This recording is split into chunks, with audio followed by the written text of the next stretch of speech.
आता पाहूयात मोठ्या राजकीय टॉप 9 बातम्या।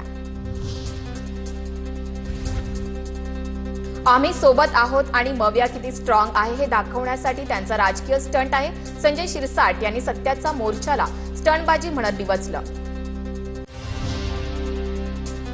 सदोष मतदार याद्यांवर निवडणुका घेण्यास आमचाही आक्षेप, मतदार याद्या दुरुस्त करण्यास आमची हरकत नाही, मंत्री हसन मुश्रीफ यांचं वक्तव्य। निवडणुकीवेळी बोगस मतदान किंवा बोगस याद्या सापडल्या तर संबंधित बूथवरचे अधिकारी कर्मचाऱ्यांचे हातपाय तोडणार, ठाकरे गटाच्या शरद कोळींचा निवडणूक आयोगाला इशारा। उद्धव ठाकरे नोटिशीला योग्य उत्तर देतील, विनायक राऊतांची प्रतिक्रिया। कोरेगाव भीमा हिंसाचार प्रकरणाच्या चौकशीसाठी उद्धव ठाकरेंना आलेल्या नोटिशीवर प्रतिक्रिया।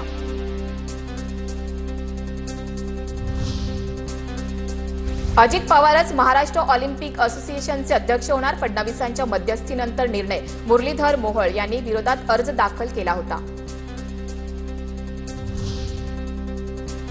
सारखं फुकट कशाला हवं, कर्जमाफीच्या मागणीवर अजित पवारांचं वादग्रस्त विधान। अजितदादांच्या वक्तव्याचा शेतकरी चून चून के बदला घेतील, वडेट्टीवारांचं प्रत्युत्तर।